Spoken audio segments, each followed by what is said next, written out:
I am Yautja, friend to no one. Meow, boom, boom, boom, meow, boom, meow, boom, meow, boom, meow. I saw Predator Badlands.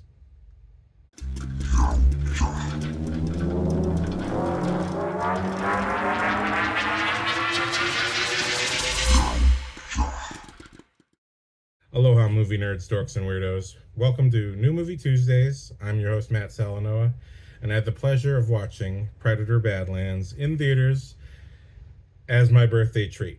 With some new friends and old friends, I was treated to Predator Badlands.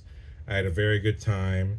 Predator Badlands, for those who don't know, is the latest and greatest, directed by Dan Trachtenberg, who directed Prey and Predator Killer of Killers. I think a lot of people like that one. I did review Killer of Killers on this podcast as well. And you know what? I think this one is his best yet.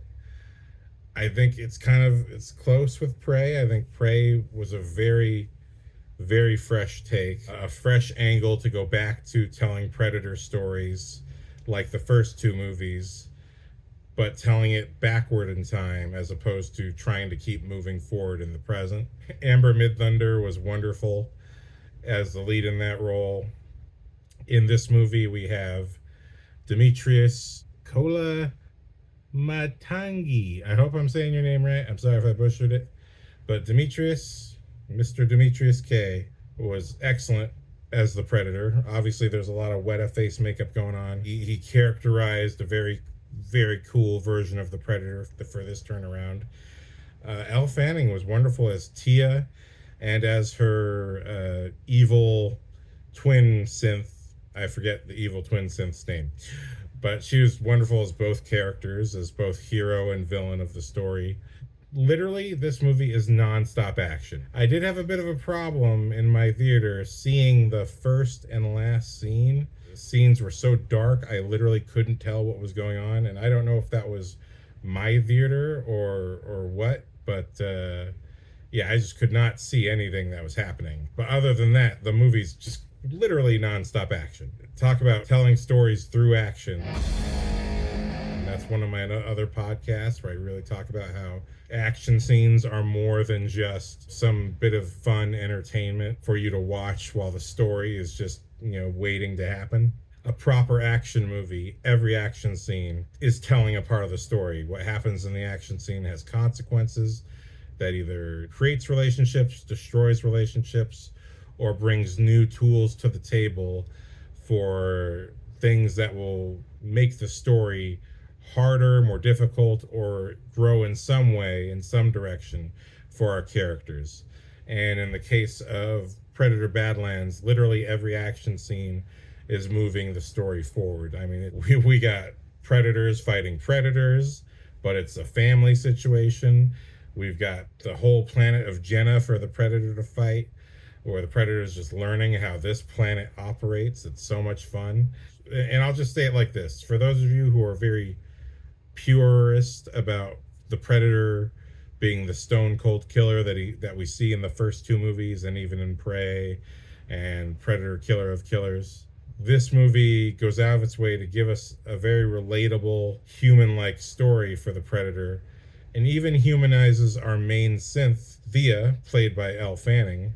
And she has a lot of scenes where, when they're happening, I was just like, we've kind of seen scenes like this before in other movies, which every movie is going to have at some point. But B, should they be this human? I felt like both characters had very human, relatable moments that I thought, if these weren't these characters, I would be fine with it. But because it's these characters, I don't know.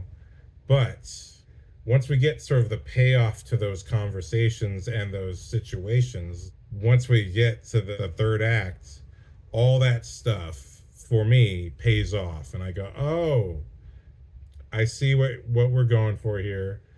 This makes sense to me now. However, when we get to spoilers, I am going to critique the movie a little bit and say how I feel it should have been done.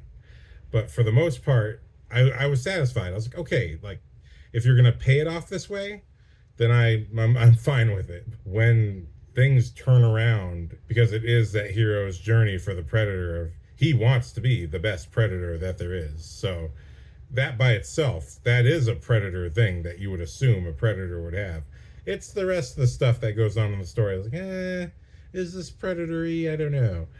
But again, when we get to the payoffs, I was very happy. I was like, okay, yes, I approve. you know,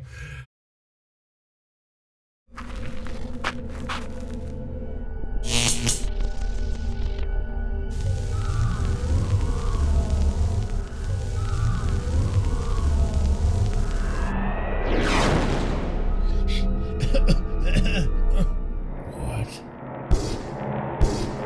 Who is that?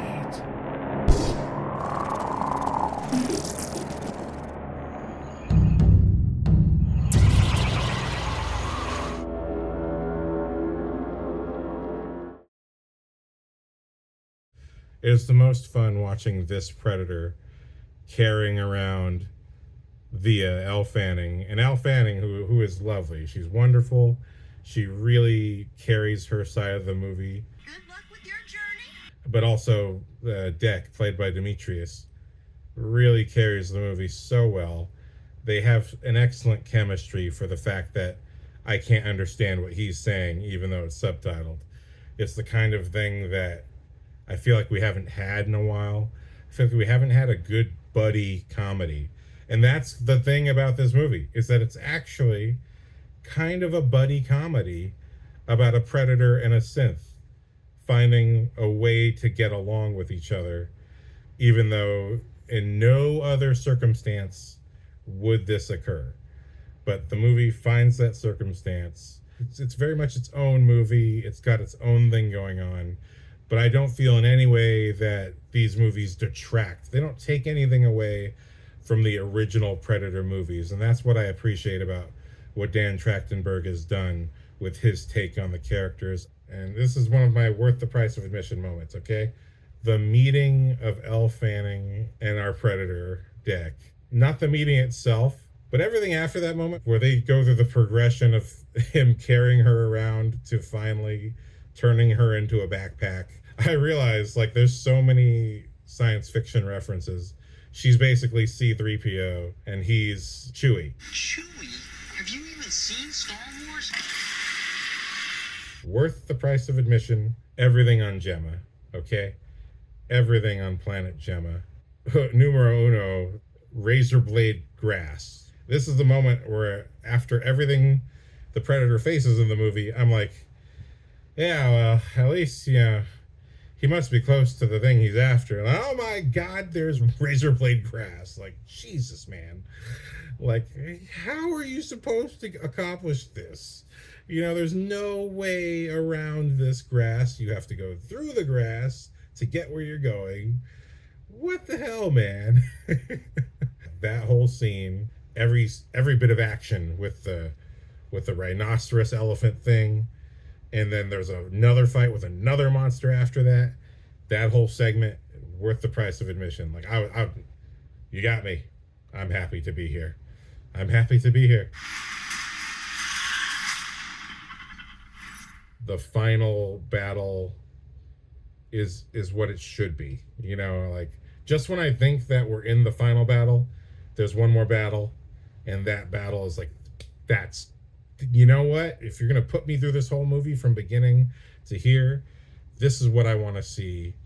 Like, this is the box that must be checked for me to feel like, if you're gonna go this way with the story, make him so human and relatable, by the end of the movie, he better be a badass predator that I'm glad I watched. And that's what happened. I was very satisfied with the end of the movie. In a way, Prey is Dan Trachtenberg's Predator.